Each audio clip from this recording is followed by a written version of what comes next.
नमस्कार प्रेक्षकांनो, मालिकेच्या आजच्या भागामध्ये आपल्याला पाहायला मिळणार आहे की मिस्टर स्वामीनाथन आलेले आहेत आणि पुन्हा एकदा मिस्टर स्वामीनाथन यांना अद्वैत सोबत आता डील करायचं आहे 1 ग्रॅम ज्वेलरीचं आणि त्यासाठी ते पुन्हा आलेले आहेत। त्याचबरोबर जोगळेकर सरांचंही डील आहे आणि त्यासाठी मिस्टर जोगळेकर ही आता इकडे अद्वैतला डील संदर्भात बोलत आहेत। त्यामुळे लवकरात लवकर ते सगळं अद्वैतला मिळणं खूप गरजेचं आहे, ते आपल्याला पाहायला मिळणार आहे। तर त्यावेळी कलाने एक निर्णय घेतलेला असतो, पण स्वामीनाथन यांच्या डीलमुळे स्वामीनाथन यांनी जी इच्छा व्यक्त केलेली आहे त्यामुळे कलाने ठरवलेलं आहे की आता काहीही झालं तरीही अद्वैत आणि तिला एकत्र काम करावं लागणार आहे। या गोष्टीसाठी कलाची पूर्ण तयारी आहे। हे सगळं कशा पद्धतीने होणार आहे आणि त्याचबरोबर जो राहुल आहे त्याचा पर्दाफाश होणार आहे आणि राहुलचं कांड आहे ते आता सरोजच्या समोर येणार आहे। राहुलने कंपनीला उद्ध्वस्त करण्याचं जे काय कारस्थान सुरू केलेलं आहे श्रीनाथ ज्वेलर्सच्या गौरव परांजपे सोबत त्यांचं बोलणं सरोजने ऐकलेलं आहे। त्यामुळे सरोज त्यांचा डाव कशा पद्धतीने उधळून लावणार आहे ते आपल्याला पाहायला मिळणार आहे। त्यासाठी प्रेक्षकांनो हा व्हिडिओ शेवटपर्यंत पहा। त्याचबरोबर चॅनलवरती नवीन असाल तर चॅनलला सबस्क्राईब करा, व्हिडिओला लाईक करा। तुमचा लाईक हा आमच्यासाठी लाख मोलाचा आहे। तर इकडे कला जी आहे ती अद्वैतकडे आलेली असते आणि अद्वैतला म्हणत असते की चांदेकर तुझं जरा अति चाललेलं आहे, मला तुझ्यासोबत काम करायचं नाही। कारण मला एक साधी गोष्ट सांग, अशा डिझाईन कशा काय डिलीट होऊ शकतात, नक्की काय झालेलं होतं? अरे मला अद्वैत म्हणत असतो की सॉफ्टवेअर अपडेटला दिलं होतं त्यानंतर झालेलं आहे। कला म्हणत असते की सॉफ्टवेअर अपडेटला दिलं म्हणून अशा डिझाईन डिलीट म्हणजे डेटा डिलीट होतो? तेव्हा अद्वैत म्हणत असतो की हो झालेले आहेत असं अद्वैतचं म्हणणं आहे। तेव्हा मात्र कलाला प्रश्न पडलेला असतो की आता करायचं काय, कारण हे सगळं झालेलं आहे। पण अद्वैत मात्र तिच्याशी व्यवस्थित बोलत नाही, तर तिला म्हणत असतो की तुला जे काही वाटत आहे तसं काही नाहीये, परंतु एक गोष्ट लक्षात ठेव, जे काय घडलेलं आहे ते अशा पद्धतीनं घडलेलं आहे आणि तुला त्यातलं काय कळतं का, सिस्टीम मधलं सॉफ्टवेअर मधलं? तू एवढी बोलत असतेस ना म्हणून विचारलं, असं अद्वैत कलालाच बोलत असतो, तिच्याशीच उद्धटपणे बोलत असतो, वागत असतो। कारण कला तर चांगल्या पद्धतीने त्याला सांगण्याचा प्रयत्न करत असते, परंतु अद्वैतचं वेगळंच म्हणणं तिथं सुरू झालेलं असतं। त्यानंतर आपल्याला पाहायला मिळतं अद्वैत जो आहे तो कलाशी उद्धटपणे वागत असतो, बोलत असतो, तरीही कला मात्र त्याला समजून घेत असते।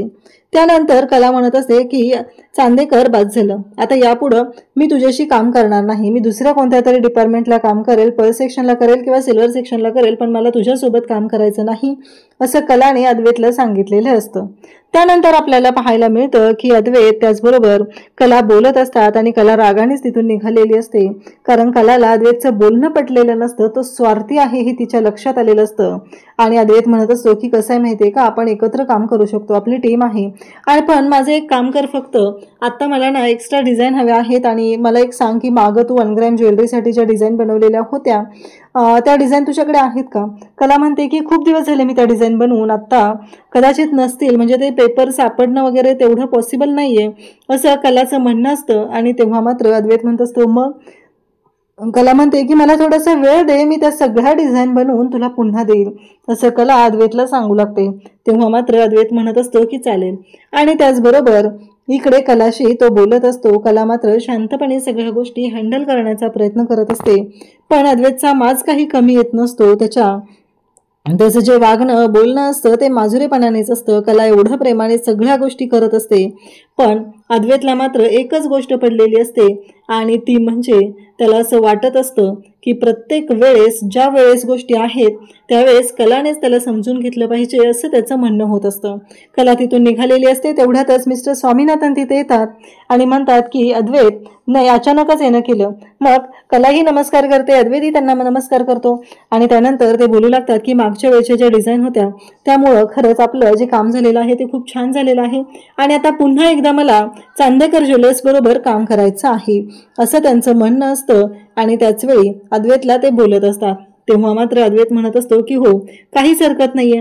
तेव्हा ते सांगू लागतात, कला तिथून निघत असते, पण स्वामीनाथन म्हणत असतात की कसं आहे कला तूही थांब, कसं आहे कला आणि चांदेकर असेल तर कला असणारच, कला असेल तरच चांदेकर असणार, हे सगळं बोलणं चाललेलं असतं। आणि तेव्हा इकडे स्वामीनाथन जे आहेत ते अद्वैतशी बोलत असतात आणि म्हणत असतात की आधीचं जे आपण डील केलेलं होतं, आधीच्या ज्या डिझाईन केलेल्या होत्या त्याला एक मार्केटमध्ये वेगळीच किंमत मिळालेली आहे आणि त्यामुळं आता पुन्हा आपल्याला त्याच रिलेटेड काम करायचं आहे आणि त्यासाठी मला कलाही त्या प्रोजेक्टमध्ये हवी आहे। तू आणि कला तुम्ही दोघांनी एकत्र येऊन हा प्रोजेक्ट करावा अशी माझी इच्छा आहे असं बोलणं चाललेलं असतं। तेव्हा कला मात्र रागानेच पाहत असते। कलाला मात्र अजिबात इच्छा नसते याच्यासोबत काम करायची, कारण अद्वैत कसा आहे हे कलाला चांगलंच माहिती असतं। कलाची मात्र जास्त चिडचिड होत असते। परंतु इकडे जेव्हा या सगळ्या गोष्टी घडत असतात तेव्हा मात्र कला पाहत असते आणि स्वामीनाथन यांचं म्हणणं असतं की तुम्ही दोघं जण असाल तरच हे प्रोजेक्ट होणार आहे, तुम्ही दोघं जण असाल तरच हे काम होऊ शकतं, अन्यथा हे काम होणार नाही असं त्यांनी सांगितलेलं असतं आणि कलाही या प्रोजेक्टमध्ये काम करायला सुरुवात करते। त्यावेळेस अद्वैत म्हणत असतो की दैव शक्ती किंवा दैवी इच्छा जे काही म्हणतात ना ते असं असतं आणि कलाकडे तो बोलू लागतो। कलाला म्हणत असतो बघितलं ना स्वामीनाथन यांनी काय सांगितलं येऊन आत्ता ते। तेव्हा कलाही अद्वैतकडे पाहत असते आणि त्याचवेळी कला म्हणत असते म्हणजे। तेव्हा अद्वैत आता बोलायला सुरुवात करतो, बघितलं ना आपण दोघांनी एकत्र काम केलं, एकत्र टीममध्ये काम केलं तर आपलं काम हे व्यवस्थितच होत असतं असं तिला तो सांगत असतो। तेव्हा कला मात्र अद्वैतकडे पाहते। कलाला राग आलेला असतो कारण अद्वैत हा दुतोंडी बोलत असतो, कारण कधी तो कलाला म्हणत असतो तुला काय अक्कल आहे, तुला काय कळतं, तर कधी तो म्हणत असतो की तू माझ्याबरोबर काम केलंस तर आपला फायदाच होणार आहे, हे सगळं बोलणं त्यांचं चाललेलं असतं। तेव्हा कला म्हणत असते की तुला काय वाटलं चांदेकर, तू आत्ता गोडगोड बोलशील, आत्ता म्हणशील, जेव्हा मी तुला सांगायचे की अंबाबाईचे संकेत आहेत तेव्हा तुला ते खोटं वाटायचं, तेव्हा तुला असं वाटायचं की नाही आता ह्या सगळ्या गोष्टी तुला खऱ्या वाटायला लागलेल्या आहेत, हे सगळं त्यांचं बोलणं चाललेलं असतं। आणि त्याचबरोबर इकडे पाहायला मिळतं की अद्वैत आणि कला बोलत असतात। कला म्हणत असते की आता तुला कामासाठी गरज आहे म्हणून तू माझ्याशी एवढा गोडगोड बोलायला लागलेला आहे, एक नंबरचा दुतोंडी आहेस तू असं म्हणत कलाने अद्वैतला त्याची जवळजवळ लायकी दाखवलेली असते आणि त्याचबरोबर अद्वैत सोबत ती बोलत असते। त्यानंतर आपल्याला पाहायला मिळतं की कला ऑफिसमधून घरी येते। कला ऑफिसमधून घरी आल्यानंतर कला आलेली पाहून संगीता खुश होते, कारण कला आणि अद्वैत आज दोघंही एकत्र होतात, यामुळे संगीतालाही बरं वाटलेलं असतं। संगीता म्हणत असते की तुझ्यासाठी कॉफी आणू का? कला म्हणते की हे बघाई मला कॉफी वगैरे या कोणत्याही गोष्टींची सवय नाहीये, ती चांदेकरला सवय आहे, त्यामुळे मला कॉफी वगैरे काहीही नको आहे, मला फक्त आणि फक्त जाऊन आराम करायचा आहे असं कला सांगत असते। आणि त्याचबरोबर संगीताला ती म्हणत असते की मी जाऊन झोपणार आहे शांतपणे, मला डिस्टर्ब करायला कोणीही यायचं नाही असं स्पष्टपणे ती बोलते आणि तिथून निघून जाते। संगीता तिला समजवण्याचा प्रयत्न करत असते पण कलाला मात्र गोष्टी ऐकूनच घ्यायच्या नसतात आणि कलाची चिडचिड होत असते, कारण अद्वैत खरंच चुकीचं वागत असतो। त्यासाठी कलाचा स्वाभिमान, कलाचा रिस्पेक्ट या गोष्टी त्याला वाटतच नसतात। त्याला फक्त महत्त्वाचं वाटत असतं ते म्हणजे त्याचं काम, त्याचा मीपणा, हे सगळं त्याला महत्त्वाचं वाटत असतं। शेवटी इथे आपल्याला पाहायला मिळतं की हे सगळं जेव्हा घडत असतं तेव्हा मात्र संगीता देवी आईच्या पुढे हात जोडते, आई अंबाबाईला म्हणत असते की काहीही झालं तरीही, इकडे आपल्याला पाहायला मिळतं की काहीही झालं तरीही ती म्हणत असते की या दोघांना एकत्र आण, आई अंबाबाई यांच्या जोडीला एकत्र आण, सुखात ठेव। इकडे आता रजनी आहे ती किचनमध्ये काम करत असते, परंतु रजनी एका वेगळ्याच टेन्शनमध्ये असते, कारण सोहम आणि अनामिका यांच्यामध्ये असलेले वाद, त्याचबरोबर तिच्याबरोबर जे काही आता तिला वाटत आहे त्याबद्दलच्या गोष्टी, या सगळ्या गोष्टी तिच्या समोर येत असतात। कलाने जेव्हा चांदेकरांचं घर सोडलेलं असतं तेव्हा घडणारे प्रसंग हे सगळं रजनीला आठवत असतं आणि तिला मात्र खूपच वाईट वाटत असतं, कारण तिचं असं म्हणणं असतं की काय आहे हे सगळं, चांदेकरांच्या घराला हा कोणाचा कलंक लागलाय, कसली नजर लागली चांदेकरांच्या घराला, कारण अद्वैत आणि कलाच्या बाबतीत जे काही झालेलं आहे त्याच्यामुळे तिला वाईट वाटत आहे आणि ती मात्र विचार करू लागलेली असते। ती म्हणत असते की नाही, काहीतरी वेगळं घडत आहे असं तिच्या डोक्यात सुरू झालेलं असतं आणि इकडे अद्वैत येत असतो तेव्हा कलाने त्याला सांगितलेलं असतं की मी आता तुझ्यासोबत काम करणार नाही आणि त्यामुळं अद्वैतलाही तेवढंच टेन्शन आलेलं असतं आणि अद्वैतही कलाकडे कलाच्या आठवणीत असतो आणि त्यालाही कलाची आठवण येत असते, परंतु त्या आठवणीमध्ये कार्पेट जे आहे ते पायात आलेलं असतं, कार्पेट पायात अडकते, ही गोष्टही अद्वैतच्या लक्षात येत नाही। परंतु स्वामीनाथन आल्यानंतर मात्र खरे काम करायला तयार झालेली आहे ही गोष्ट मात्र अद्वैतला चांगलीच आठवत असते आणि अद्वैत त्या गोष्टींचा विचार करत असतो. त्याचबरोबर रजनीही विचार करत असते की काय घडलंय हे सगळं. अद्वैत पायात तिथे ठेस करतो तेव्हा रजनी तिथे जाते आणि म्हणते, अरे अद्वैत काय झालं? अद्वैत म्हणतो की काकी माझ्यासाठी कॉफी बनवशील? आणि मग रजनी कॉफी बनवायला आलेली असते. तेव्हा अद्वैत म्हणत असतो की मला ना खरेच काही कळतच नाहीये. तेव्हा इकडे रजनी तिच्या विचारात असते, तिला त्या विचारांचा त्रास होत असतो. परंतु अद्वैत जो आहे तो तिच्याशी बोलत असतो, मनमोकळेपणाने तिला सांगत असतो आणि तिला विचारू लागतो की काकी मला एक सांग ना, तुला खरे कशी वाटते ग? म्हणजे तिच्याकडे इगो आहे. तेव्हा मात्र इकडे रजनी बोलायला सुरुवात करते आणि अद्वैतला ती म्हणू लागते की अरे कला म्हणजे अगदी मनमोकळी आहे, तिच्याकडे इगो वगैरे या गोष्टी अजिबात नाहीत. इगो म्हणजे माज ना, तर तो अजिबात नाही. कला अशी आहे की ती फक्त स्वतःचा आणि स्वाभिमान जपत असते आणि ती खरी आहे, निर्मळ आहे. तिच्याकडे माज वगैरे या गोष्टी अजिबात नाहीत. त्यामुळं तू कोणत्याही तशा गोष्टींचा विचार करू नकोस. हे सगळं बोलणं चाललेलं असतं आणि त्यासोबतच इकडे रजनी त्याला सांगत असते की ती ना इथं होती, आमच्या दोघींचं खूप छान जमायचं. म्हणजे तिचं आणि माझा स्वभाव, म्हणजे तिच्याबरोबर मैत्री करायला मला आवडलेलं आणि आमच्या दोघींमध्ये तशी छान मैत्री, तसं नातंही छान झालं होतं. हे सगळं बोलणं सुरू झालेलं असतं आणि त्यासोबतच अद्वैतच्या मनात असलेले गैरसमज मिटवण्याचे प्रयत्न इथे रजनी करत असते. संगीता मात्र आता दुसऱ्या दिवशी सकाळी 2 डबे तयार करते आणि कलाकडे येते. संगीताने 2 डबे बनवलेले असतात आणि ती कलाकडे आलेली असते आणि त्यासोबतच इकडे पाहायला मिळतं की कला जी आहे ती बोलत असते आणि संगीताला म्हणते की आई हे 2 डबे कसले आहेत? तेव्हा संगीता म्हणते, अगं एक तुझा आणि एक जावई बापूंचा, तुम्ही एकत्र बसून दुपारी डिनर करा. कला म्हणते, अगं आई ते डिनर नसतं ग, ते लंच असतं. तेव्हा संगीता म्हणते, हो तेच. आणि मला काय वाटते, कला म्हणते की तो जो त्याचा डबा आहे तो घेऊन जाईल ना, मला काय करायचंय, मी का नेऊ त्याचा डबा, असं कलाचं म्हणणं असतं. तेवढ्यातच अद्वैत दारात हजर झालेला असतो आणि तो म्हणत असतो की आलोय मी माझा डबा घेऊन जायला. आणि खरे चल. कलाला मात्र धक्का बसतो. कला म्हणते, काय चाललंय या चांदेकरचं? तेव्हा ती म्हणते की एक गोष्ट लक्षात ठेव चांदेकर, मी तुझ्यासोबत येणार नाही, मला तुझ्यासोबत यायचं नाही, असं म्हणत कला त्याच्याशी बोलत असते. तेव्हा तो म्हणत असतो की मी तुला घेऊन जायला आलेलो आहे आणि मग तू असं काय करतेस, हे त्याचं बोलणं चाललेलं असतं. तेव्हा संगीता म्हणते की जावई बापू, खरंच तुम्ही आला? अगं कले जा बरं, जावई बापू आलेले आहे. कला म्हणत असते की चांदेकर तुम्ही बॉस असाल ते तुमच्या ऑफिसमध्ये, तर त्याचा काही संबंध नाही, असं कलाचं स्पष्ट बोलणं असतं. आणि कला मात्र अद्वैतचं अजिबात ऐकून घेत नसते आणि अद्वैत म्हणत असतो की अगं खरेच चल, मी तुला घेऊन जायला आलेलो आहे, आपण एकत्र जायचं आहे. पण कलाला मात्र ही गोष्ट पटलेलीच नसते. कलाची मात्र चिडचिड होत असते आणि कला म्हणत असते की नाही, मी नाही येणार आहे, असं ती सांगत असते. मी जाईल. आणि तुमच्या ऑफिसमध्ये सगळ्या एम्प्लॉईला अशी सर्व्हिस दिली जाते का? आणि अद्वैत म्हणत असतो की मी बॉस आहे तुझा. तेव्हा संगीता म्हणत असते, अगं बॉस आहेत तुझे, असं काय बोलतेस तू? तेव्हा कला म्हणत असते, बॉस असेल तर तो ऑफिसमध्ये, घरी इथे काही संबंध नाहीये त्याचा, असं कला ठणकावून सांगत असते. तेव्हा मात्र अद्वैत म्हणत असतो की बघा ना मिसेस खरे ही कशी वागत असते अशी. तेव्हा मात्र इकडे पाहायला मिळतं की जेव्हा या सर्व गोष्टी घडत असतात तेव्हा मात्र इकडे कलाला खूप मोठा धक्का बसलेला असतो आणि कला स्वतःचा डबा उचलते आणि तिथून जाऊ लागते. तेव्हा मात्र इकडे अद्वैत आणि कला दोघंही बोलत असतात. दोघंही म्हणत असतात की हे सगळं काय घडतंय, कला अशी का वागत आहे, हा प्रश्न अद्वैतला पडलेला असतो आणि अद्वैत मात्र तिच्याशी बोलण्याचा प्रयत्न करत असतो. पण कला मात्र हट्टाला पेटलेली असते. कलाचं एकच म्हणणं असतं की नाही, काहीही झालं तरीही आता मात्र मी ऐकून घेणार नाही, असं कलाचं वागणं चाललेलं असतं. आणि मग कला पुढे निघून जाते. तेव्हा अद्वैत तिला म्हणत असतो की अगं थांब खरे, पण कला मात्र थांबायलाच तयार नसते. शेवटी जेव्हा कला तिथून निघून गेलेली असते तेव्हा संगीता म्हणते, जाऊ दे जावई बापू, ते तुमच्यात काय म्हणतात की जरा त्या माणसाला स्वतःचा आनंद मिळू द्यायचा, त्याच्या मनाप्रमाणे थोडीशी गोष्ट होऊ द्यायची, नंतर बाकीच्या गोष्टी आपल्या मनाप्रमाणे होणारच आहेत. हे सगळं बोलणं चाललेलं असतं आणि संगीता आता खुश होते. अद्वैतला म्हणते, हे घ्या आणि तुम्ही लंच डिनर करा दुपारी एकत्र, असं म्हणत अद्वैतला डबा देते.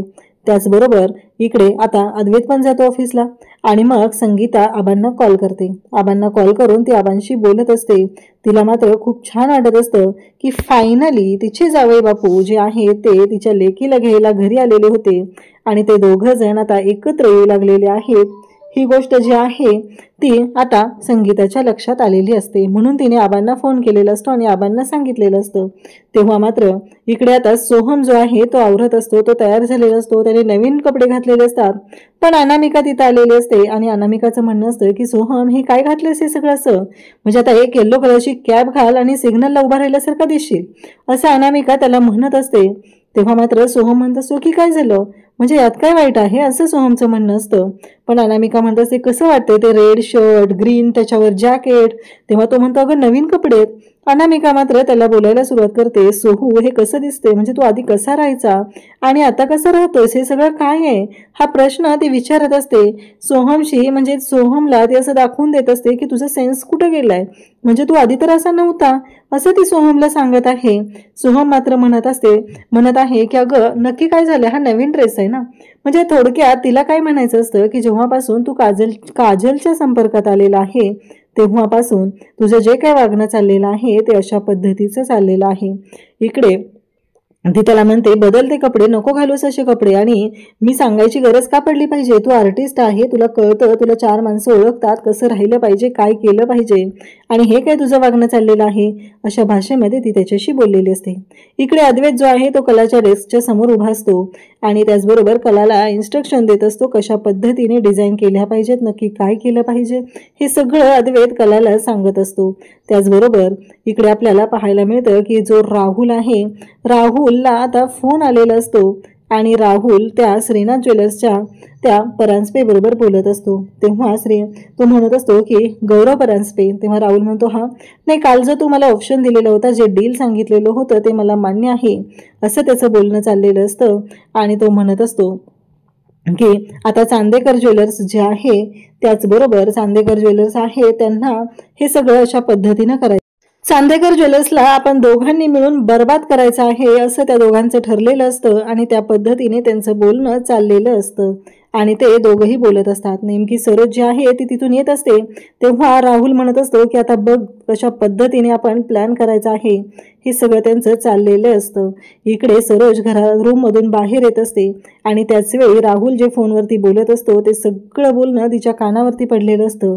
आणि आता हे सगळं प्लॅनिंग तो करत आहे, ही गोष्ट जेव्हा सरोजच्या कानावरती पडते तेव्हा सरोजला मात्र धक्का बसतो. सरोज म्हणत असते की आता ह्याचं काय नक्की प्लॅनिंग चाललेलं आहे, हा कशाबद्दल बोलत आहे, हा प्रश्न सरोजला पडलेला असतो. आणि मग राहुलच्या लक्षातच नसतं की पाठीमागून सरोज आलेली आहे, सरोज त्याच्याशी बोलत आहे, या कोणत्याच गोष्टी त्याला माहिती नसतात. आणि तो मात्र तसाच तिथून निघून जातो. सरोज म्हणत असते की नक्की हा राहुलचं काय चाललेलं आहे, मला अद्वैतला सांगायला लागणार आहे की राहुल नक्की काहीतरी राडा करणार आहे आणि आपल्याला सावध राहणं गरजेचं आहे. हे सगळं आता सरोज विचार करत असते आणि मग ती अद्वैतला कॉल करते. अद्वैत मात्र इकडे कलाच्या समोर उभा असतो आणि तो कलाला डिझाईनमध्ये सांगत असतो. तेव्हा इकडे सरोज म्हणत असते की हे बघ अद्वैत, राहुलचं काहीतरी वेगळं चाललेलं आहे आणि आत्ता त्याच्याकडे लक्ष देणं गरजेचं आहे, तो काहीतरी राडा करण्याच्या तयारीत आहे. हे ऐकल्यानंतर मात्र इकडे पाहायला मिळतं की सरोज म्हणत असते आणि तेव्हा इकडे पाहायला मिळतं की जेव्हा या सर्व गोष्टी चाललेल्या असतात आणि त्याच वेळी सरोजचं हे जे बोलणं आहे ते कानावर पडतं, पण अद्वैतच्या मात्र लक्ष नसल्यामुळं त्याला कळत नसतं. सरोजला मात्र कळून चुकतं की अद्वैतचं आपल्या बोलण्याकडे अजिबात लक्ष नाही. आणि मग सरोज म्हणत असते अद्वैत, मी काय सांगते तुला कळतंय का, अरे आज घरात भाजी केली आहे, भेंडीची भाजी केलेली आहे, त्यात कूट कमी घातलेला आहे, असं सगळं ती जनरल बोलत असते. अद्वैत हो हो हो करत असतो. आणि तेव्हा मात्र इकडे पाहायला मिळतं की कला जी आहे ती विचार करत असते. अद्वैतचं त्याच्या आईच्या बोलण्याकडे लक्ष नाही, ही गोष्ट कलाच्या लक्षात आलेली असते आणि कला मात्र याच गोष्टींचा विचार करू लागलेली असते. अद्वैत म्हणत असतो की हो आई माझ्या लक्षात आलंय, पण अद्वैतला त्यातलं काहीच आठवत नसतं, त्याला काहीच कळत नसतं. सरोज मात्र चिडलेली असते. तेवढ्यात कला तिथे येते आणि कलाच्या डेस्कवर अद्वैतने आता पसारा मांडून ठेवलेला असतो. कला म्हणत असते हे काय केलेस. अद्वैत म्हणतो अगं मी तुला सांगतोय ना माझ्या केबिनमध्ये चल, तिथं बसून शांत कम्फर्टेबल काम कर. तेव्हा कला म्हणत असते मी तुला सांगितलंय ना मला काम इथंच करायचंय, अन्यथा मी घरी घेऊन जाईल हे सगळं. हे बोलणं तिचं चाललेलं असतं. आणि तेव्हा मात्र इकडे पाहायला मिळतं की जेव्हा या सगळ्या गोष्टी लक्षात आलेल्या असतात आणि त्याच वेळी इकडे कला मात्र भयानक अशी चिडलेली असते आणि त्यावेळी तिच्या लक्षात येतं की नक्की काय झालेलं आहे. आणि अद्वैत पण वैतागलेला असतो। तर अद्वैतला आता उद्याच्या भागात आपल्याला पाहायला मिळणार आहे की अद्वैतला बोलावून घेतलेलं असतं ते म्हणजे सरोजने, आणि सरोज म्हणत असते की अद्वैत, ती मुलगी जेव्हापासून आलेली आहे तेव्हापासून हे सगळं काय चाललेलं आहे, तुझं कामामध्ये लक्ष नाही। तेव्हा अद्वैत म्हणतो की ती आपल्याकडे काम करते, 3 महिन्यांचा नोटीस पिरियड आहे, त्या 3 महिन्यांच्या नोटीस पिरियडवरती ती आलेली आहे। हे जेव्हा लक्षात आलेलं असतं तेव्हा मात्र इकडे कला त्या दोघांचं बोलणं ऐकत असते। तेव्हा अद्वैत म्हणत असतो की 3 महिन्यांचा प्रश्न आहे, आणि मग सरोजला तो सांगत असतो की अगं तिच्याकडून मला ना 1 वर्षभराचं काम करून घ्यायचं आहे, जरी ती 3 महिन्यांसाठी आत्ता जॉईन झाली असली तरीही। जेव्हा कला हे सगळं बोलणं ऐकते तेव्हा कलाला मात्र वाईट वाटतं आणि तिला राग येतो की हा चांदेकर असा का आहे, म्हणजे याच्या बोलण्यामध्ये काय आहे नक्की, हा प्रश्न पडलेला असतो। आणि सरोज त्याच्याशी बोलत असते तेव्हा तो तिला सांगत असतो की बघ, ह्या 3 महिन्यामध्ये तिच्याकडून मी वर्षभराचं डिझाईन करून घेतो की नाही बघ, असं तो बोलत आहे। तेव्हा मात्र इकडे कलाला खूप राग आलेला असतो। कलाला ही गोष्ट पसंतच पडत नाहीये की हा माणूस नक्की काय आहे, कशा पद्धतीने हा वागतो बोलतो, हा प्रश्न पडलेला असतो। आणि कला मात्र त्याला समजवण्याचा प्रयत्न करत असते आणि त्याला म्हणत असते की मला तुझ्याशी बोलायचं आहे। तेव्हा कलाच्या डोक्यात एक विचार आलेला असतो। कला म्हणत असते की याने स्वतः येऊन मला घेऊन आलेला आहे, तरीही सरोज मॅडमच्या समोर हा खोटं का बोलतोय, लपवालपी का करतोय, हा प्रश्न कलाला पडलेला असतो। आणि कला अद्वैतशी आता बोलायला आलेली असते। अद्वैतला म्हणत असते की हे बघ चांदेकर, आणि अद्वैत शांतच असतो। अद्वैतला कळतच नाहीये की आता उत्तर काय देऊ, कारण कला मात्र प्रत्येक वेळेस त्याला एक गोष्ट बोलत असते, जर तू अशा पद्धतीनं काही केलं तर मी हे काम सोडून जाईल, असं तिचं म्हणणं असतं। आणि अद्वैत तिच्याकडे पाहत राहतो, कारण कला किती एफिशियंटली काम करते, कलाच्या डिझाईन काय आहेत हे सगळं अद्वैतला चांगलंच माहिती आहे, आणि म्हणूनच अद्वैत या गोष्टींचा विचार करू लागलेला आहे। अशाच अपडेटसाठी चॅनलशी कनेक्टेड राहा। थँक्यू।